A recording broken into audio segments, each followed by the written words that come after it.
하나님께서 온 인류를 구원하시기 위해서 독생자 예수님을 이 땅에 보내주시는 대림절이 다음 주부터 시작이 됩니다. 아기 예수님, 오시는 예수님을 영접해야 되는 대림절 기간이 벌써 다가오고 있습니다. 예수님을 어떻게 맞이할까? 예수님을 맞이하기 위해서 가장 중요한 것이 무엇일까? 이런 생각을 해봅니다. 거리의 풍경을 보니까 장식이 시작되었습니다. 발빠른 교회들은 이미 크리스마스 트리를 설치해 놓은 것을 제가 확인했습니다. 아직은 아니지만 이번 주에는 어디선가 흘러나오는 캐롤송을 들을 수 있을 것으로 생각도 해봅니다.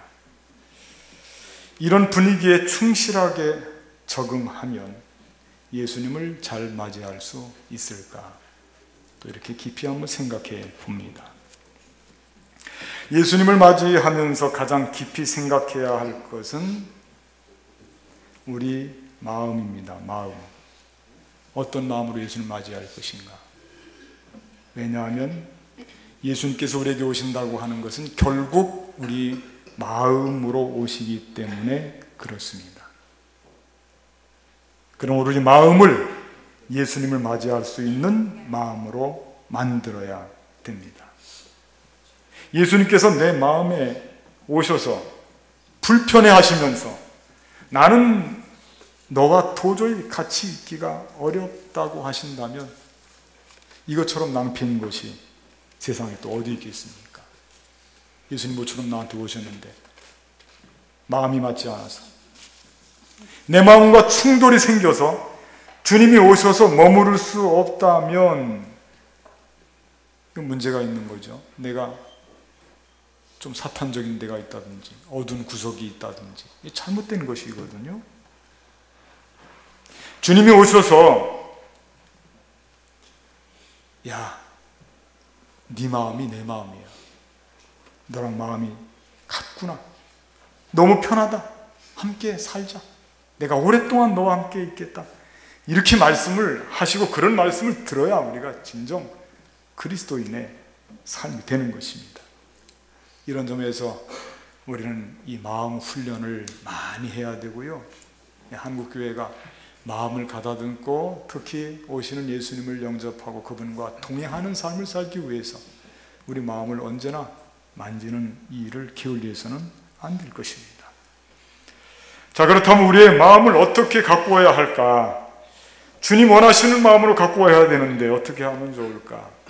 답은 나와 있습니다. 주님의 마음과 일치하는 마음이면 됩니다. 주님의 마음과 일치하는 마음. 그래서 오늘은 예수님의 마음을 말씀을 통해서 확인하고 그 마음을 붙잡는 시간이 되기를 바라겠습니다. 많은 말씀드리지 않고 오늘 본문에 나와 있는 그대로 두 가지를 말씀을 드리겠습니다. 저를 한번 따라 하시겠습니다. 겸손한 마음을 갖자. 그렇습니다. 주님의 마음은 겸손한 마음이거든요. 예수님께서 마태복음 11장에서도 이르시기를 수고하고 무거운 짐진 자들아 다 내게로 오라. 나는 마음이 온유하고 겸손하니. 그렇게 말씀을 하셨습니다. 예수님의 마음은 온유한 마음이요 겸손한 마음. 오늘 본문의 말씀에서도 구절구절 예수님께서 겸손하신 것에 대해서 많이 반복해서 증언하고 있습니다. 예수님의 마음이 겸손하다 그런 겁니다. 그 겸손이 뭐냐? 오늘 본문의 말씀에 의하면 겸손은 남을 낮게 여기고 자기를 낮추는 것입니다. 그 겸손입니다. 상대방을 높게 생각하고 훌륭하다고 생각하고 나를 조금 낮추는 거예요. 그 반대에 서 있는 교만이 뭐냐? 그건 스스로가 높아지려고 하고 또 스스로를 높이려고 하는 것이 그게 교만입니다. 가장 교만한 사람이 누구냐? 그 사람은 사람으로서 하나님과 같이 높아지려고 하는 사람이 가장 교만한 사람입니다. 사탄이 우리를 시험하기 위해서 접근할 때 그 접근법이 있습니다. 아주 잘 통하는 것이 있습니다. 그게 뭐냐면 교만해지고자 하는 사람의 심리를 자극하는 것입니다. 거의 넘어갑니다. 하나님께서 에덴 동산 중앙에 금지한 나무를 하나 세워놨죠. 선과 악을 알게 하는 나무입니다. 그 나무는 손을 대서는 열매를 따먹어서는 안 됩니다. 왜? 그 나무의 열매를 따먹게 되면 너희가 정령 어떻게 되리라? 죽으리라. 그리고 우리 인간에게 자유의지를 주셨습니다. 그런데 사탄이 뱀으로 등장해서 사람을 유혹합니다. 어떻게 유혹하느냐 하면 너희가 죽지 않는다. 따먹어도 죽지 않는다. 하나님이 그 열매를 따먹지 말라고 한 것은 너희가 죽을까 봐서 그런 게 아니고 너희가 하나님과 같이 높아질까 봐 하나님이 염려가 되어서 따먹지 말라고 한 것이다. 하나님처럼 될까 봐서 선악을 알고 그래서 경계하고 따먹지 못하게 한 것이지 너희가 죽어서 그러는 거. 그 말을 듣고 그 나무를 바라보니까 지난번에 보이지 않게 보여요. 먹음직스럽기도 하고 탐스럽기도 하고 지혜롭게 할 만큼 탐스럽기도 하고 보암직스럽기도 하고 다시 보이는 거예요. 그 나무 열매를 먹으면 하나님과 같이 된다고 그러니까 눈이 다시 커지면서 결국 여기에 사람은 넘어갔습니다. 따먹지 말라고 한 이 선악과를 교만한 마음이 발동이 걸려서 그 교만한 마음을 자극하는 사탄에게 넘어가서 결국은 거기에서 교만의 늪에 빠지고 불순종해서 그 죄가 거기에서 온 것이죠. 교만 때문에 죄가 온 것입니다. 잠언의 말씀에서도 이르기를 사람의 마음의 교만은 멸망의 선봉이요 겸손은 존귀의 앞잡이니라. 잠언 18장 12절 말씀에도 그렇게 기록하고 있거든요. 예수님께서 제자들에게 반복적으로 일관성을 가지고 강조하신 교훈이 뭡니까? 그게 섬기는 거고 겸손하라는 거예요. 예수님의 제자들에게 예수님께서 귀가 닳도록 하신 말씀이에요. 얘들아, 너희들은 이 어린아이와 같이 겸손해야 된다. 어린아이와 같이 너희를 낮추지 않으면 결단코 너희가 하나님 나라에 들어갈 수 없다. 겸손에 대한 충고예요. 그럼에도 불구하고 제자들도 또 죄를 지은 우리들도 점점 왠지 높은 자리를 탐하게 되고 또 높이 올라가게 되고 마침내 귀해만 된다는 온 인류는 창조의 하나님의 위치까지 올라가려고 하는 지금 세상이요 아주 교만한 데까지 올라가고 있어요. 지금 하나님의 영역이 지금 거기까지 침범을 하고 있어요. 교만한 세상이 되어가고 있다고 하는 뜻이에요. 사람으로서 하나님과 옛날에도 시대가 먼 옛날에도 교만은 존재했습니다. 여러분들 사람이 왕이 되면요 왕이 되어서 거의 의례적으로 하는 일이 뭐냐 자기를 신격화시키는 거예요. 왜? 자기가 신격화돼야 자기 권위가 생기고 그리고 통치할 때 자기가 법 위에서 통치할 수 있기 때문에 신격화시키는 거예요. 사람이 하나님의 자리에 올라가는 거죠. 우상을 만드는 것도 그게 왜 만드느냐? 교만 때문에 만드는 거거든요. 그러나 예수님께서는 그런 교만한 것을 단칼에 그냥 없애버리시고 예수님의 겸손은 어떤 겸손이냐? 사람들은 사람이 되어서 하나님께 올라가려고 하는 교만인데 예수님은 하나님으로서 사람에게로 내려오신 그런 겸손하신 분이에요. 오늘 말씀 한번 확인해 보겠습니다. 6절 말씀 같이 한번 찾아보겠습니다. 그는 근본, 큰 소리로 읽어보겠습니다. 시작. 그는 근본 하나님의 본체시나 동등됨을 여기지 아니하시고 7절에도 오히려 자기를 비워 종의 형체를 가지사 사람들과 같이 되셨다. 그렇게 기록이 되어 있거든요. 하나님과 같은 분이에요. 높은 분이죠. 최고의 자리에 계시는 분이죠. 보좌에 앉아 계시는 분이죠. 근데 그 예수님께서 낮은 사람의 몸으로 종의 형체를 가지고 이 땅에 내려오시기까지 겸손했다라고 하는 거예요. 그게 예수님 보여주신 겸손의 극치입니다. 더 이상 겸손할 수가 없어요. 사람들은 하나님이 되고자 하는데 예수님은 하나님의 자리에서 사람의 자리로 거꾸로 내려오신 겁니다. 육신의 몸을 입고. 그게 예수님의 겸손한 모습이에요. 낮은 대로, 계속해서 낮은 대로 종의 자리까지 내려오신 예수님의 겸손, 최고의 겸손이죠.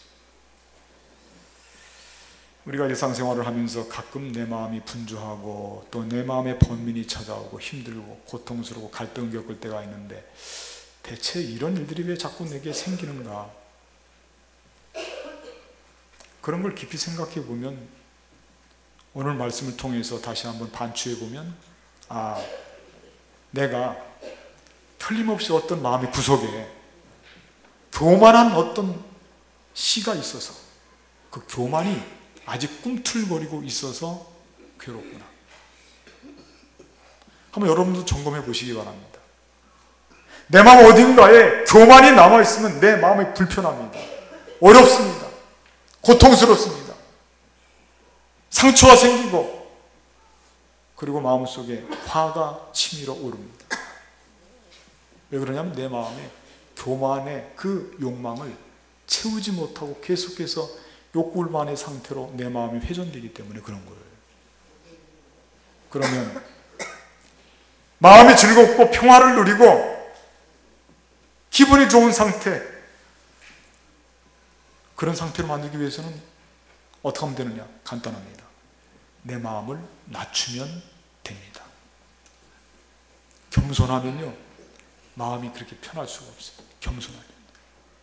세상의 사람들이 마음을 비워 그러는데 그 겸손한 마음으로 돌아가는 거거든요. 겸손하게 그래 나는 참 하나님께서 은혜를 베풀어 주지 않았으면 내가 어떻게 오늘까지 살아올 수 있었을까 하고 내가 하나님 앞에서 마음을 계속해서 낮은 곳으로 보내면 내 마음이 즐겁고 내 마음이 쉼을 얻고 평화를 얻고 그런 거예요. 근데 반대로 내가 누군데 너희들이 나를 감히 무시하고 내가 누군데 나를 막 짓밟어? 그럴 순 없지 하고 내가 꿈틀거리기 시작하면 내 자존심이 꿈틀거리기 시작하면 그때부터는 마음속 괴음이 찾아오는 거예요. 번민이 많아지고 내 마음을 내려놓고 겸손하면 그렇게 즐거울 수가 없어요. 그래서 예수님께서 우리를 초청하시는 거예요. 수고하고 무거운 짐진 자들 다 내게로 오라. 내가 너희를 쉬게 하리라. 어떻게 쉬게 하시겠다는 겁니까? 저를 한번 따라했습니다. 나는 마음이 온유하고 겸손하니 내게로 와서 내게 배우라. 온유하고 겸손한 걸 배우면 쉴 수 있다 이거예요. 쉴 수 있다. 온유하고 겸손한 사람들은요 세상에 무적입니다. 무적. 적이 없어요. 모든 사람들의 친구가 될 수 있고요. 예수님께서 하늘 보좌를 박차시고 이 땅에 내려오셔서 겸손한 모습의 삶을, 겸손한 마음을 우리에게 가르쳐 주셨는데 우리가 예수님을 맞이하기 위해서는 겸손한 마음을 가지고 있어야 그분께서 내 마음의 자리에 와서, 여러분들 예수님이 내 마음에 눌러 앉아 계시려면 나는 내 마음의 의자에 앉아 있고 예수님은 내 발 아래에 앉아 계시면 예수님께서 그렇게 계실 수가 있겠습니까? 내가 빨리 내 마음속에 내 삶의 주인의 의자에서 내가 빨리 내려와서 주님 여기 앉으십시오. 내 마음의 자리입니다. 주님을 위해서 내가 비워놨습니다. 하고 내가 겸손히 주님을 맞아 드려야, 그래야 그 예수님과 내가 한 마음이 되고 동고동락하고 우리 마음속에 오시는 주님을 영접해서 아름답게 살아갈 수가 있는 거죠. 겸손한 마음을 통해서 예수님을 영접하시고 우리 생활 속에 번민과 고통을 물리치시고 복된 삶으로 나아가신 우리 모두가 되시기를 바라겠습니다. 두 번째 저를 따라하겠습니다. 순종하는 마음을 갖자. 그렇습니다. 오늘 말씀에서 제일 중요한 건 예수님께서 겸손한 마음도 계시지만은 이 겸손한 예수님께서 죽기까지 순종, 특히 십자가를 순종했다고 하는 말씀이 기록이 되어 있어요. 십자가를 사람의 모양으로 나타나서 자기를 낮추시고 죽기까지 복종하셨으니 곧 십자가의 죽으심이라. 십자가의 죽으심이라. 그렇게 기록이 되어 있어요. 예수님이 십자가에 죽기까지 복종을 하셨다, 순종의 삶을 사셨다 그랬는데, 저는 이 대목을 참 묵상하면서요, 제가 정말 이건 마지막 자존심인데, 갈 수 없는 곳인데 어떻게 예수님이 이 십자가를 지시기까지 복종하셨을까? 참 그건 신비입니다. 예수님께서 십자가를 지시기까지, 복종하시기까지 많은 고통이 있고 어려움이 있어서 그분이 겟세마네 동산에서 기도할 때 그 기도 땀으로 했는데 그 땀방울이 핏방울이 되듯이 그렇게 기도를 한 거예요. 그리고 주님이 고백하시기를 아버지 내 뜻대로 마옵시고 아버지 뜻대로 하옵소서 하고 순종을 한 거예요. 여러분, 십자가가 뭡니까? 십자가는요, 저주예요. 저주. 비참한 거예요. 십자가는, 그거는 결코 우리에게 와서는 안 되는 거예요. 왜냐하면 최고의 악형을, 죄를 지은 사람에게 그 사람을 사형을 시키기 위해서 사형 틀로 만든 것이 그게 십자가예요. 예수님 죄 하나 짓지 않았거든요. 근데 그 예수님을 죄인으로 만들어서 십자가에서 죽게 하고 그 고통과 저주를 받고 사람들이 침을 뱉고 욕을 하고, 네가 만약 그리스도든 그 십자가에서 내려와서 여기 있는 사람들도 혼내고 너도 살아라, 이렇게 비아냥거리고 온갖 수모를 당하는 자리가 그 십자가의 자리인데, 근데 그 자리에 올라가서 거기서 죽으라고 하는 그 하나님의 구원의 섭리를 예수님께서 받아들이고 순종하기가 그게 얼마나 어려웠겠느냐, 그겁니다. 사람들은 모두가 다 자존심이 있지 않습니까? 마지막까지 내가 끝까지 지키고 싶은 게 하나 있거든요. 어떤 사람이 그 자기가 마지막 지키고 싶은 자존심, 그거를 확 벗겨버리면 그 사람은 거기서 그냥 멘붕이 생기는, 거기서 그냥 완전히 돌변해버리는 거예요. 특별히 현대인들은 자기 사생활을 중요시하게 생각하고 자기 자존심을 아주 금쪽같이 생각을 한다니까요. 그걸 한번 건드리면 그 다음부터 추스리기가 어렵다니까요. 최고의 자리입니다. 십자가를 지는 것은 최고의 저주예요. 그걸 예수님이 감내하신 거예요. 하나님의 온 인류를 구원하시기 위한 그 섭리와 뜻을 받아들이고 그걸 순종하기 위해서 그 지신 겁니다. 그러니까 이 예수님을 생각할 때 예수님께서는 겸손하고 온유한 분이시기도 하지만은 십자가의 그 순종을 이루신 분이기 때문에 우리는 그 예수님을 통해서 구원받은 사람들이기 때문에 그 예수님의 은혜를 잊을 수가 없어요. 잊고 살아서는 안 돼요. 예수님의 제자들에게 예수님께서 누구든지 나를 따르려거든 자기를 부인하고 자기 뭐를 지고 십자가를 지고 나를 따를 것이니라, 좇을 것이니라, 그렇게 말씀하셨는데, 그때가 위기의 때 예수님의 제자들에게, 왜냐? 예수님의 제자들은 예수님을 쫓아다니면 그들에게는 희망이 있었어요. 환상. 그게 뭐냐면 예수님께서 반드시 왕 위에 오르실 것이다. 왜? 예수님 메시아이기 때문에. 예수님이 왕 위에 오르시면 우리는 한 자리 있다. 그거 바라고 예수님 쫓아다닌 거거든요. 한 자리, 한 자리. 근데 예수님께서 마지막 예루살렘 올라가서 하신다는 말씀이 나는 십자가를 지겠다는 겁니다. 너희들도 십자가를 져야 된다는 겁니다. 예수님의 수제자 베드로가 그건 도저히 용납할 수, 마지막 그거 한 가지 용납할 수가 없어요. 그래서 예수님께 대항을 하죠. 가로막습니다. 예수님, 그건 안 됩니다. 절대 그럴 수 없습니다. 우리 생각해 보십시오. 예수님 한 자리 때문에 지금까지 3년 동안 이렇게 고생하고 왔는데 우리가 받을 게 뭐예요? 결국 예수님 왕에 오르는 게 아니고 십자가 지고 그러고 사형당한다는 거예요? 하고 베드로가 그 앞에 나서서 엄청나게 예수님과 큰 갈등을 일으키죠. 그때 예수님께서 하시는 말씀이 나를 따르려거든 자기 십자가를 지고 나를 좇을 것입니다. 순종의 본을 보이도록 그렇게 말씀하셨거든요. 여러분, 하나님께 위대하게 쓰임받고 하나님께 버림받는 것의 차이는 뭘까? 아주 간단합니다. 백지장 차이입니다. 순종과 불순종 차이입니다. 구약 성경에 보면 하나님께서 머리에 기름 부어 세운 왕이 있습니다. 이스라엘의 초대왕 사울입니다.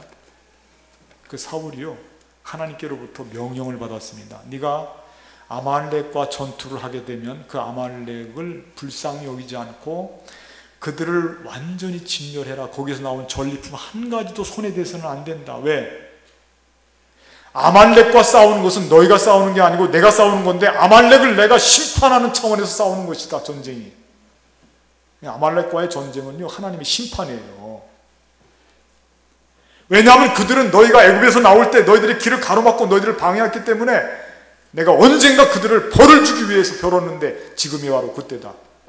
그 아말렉과의 전투는요, 하나님이 아말렉을 심판하기 위한 계획과 섭리가 그 속에 들어있는 건데 사울이 그 전쟁에서 대승 거두는데 하나님께서 함께 하시니까. 근데 전쟁을 이기고 나니까 달라져요. 왜 그러냐? 전리품들이 생기는데 이거 엄청납니다. 전리품들이. 그런데 전쟁을 지도하고 지휘하는 사람으로서 볼 때는 병사들에게 가장 효과적인 격려가 뭘까? 전리품이 많이 생겼으니까 병사들에게 전리품을 나눠야 될 거 아닙니까? 그래야 그 다음에 전쟁에 나가자 그러면 나가죠. 목숨 걸고 싸우는데 생기는 게 없으면 나가겠습니까? 인간적인 생각으로 할 때는 전리품을 나누는 게 그렇게 모난 것도 아니에요. 그런데요, 나중에 사무엘 선지자를 통해서 주시는 말씀을 들어보니 그게 어떤 일이냐면 하나님께서 약속하시고 하나님이 심판의 차원으로 전쟁을 승리로 이끌어 주신 그 전쟁은 이건 하나님이 하신 일인데 사람이 욕심이 생기고 교반해서 불순종하는 거예요.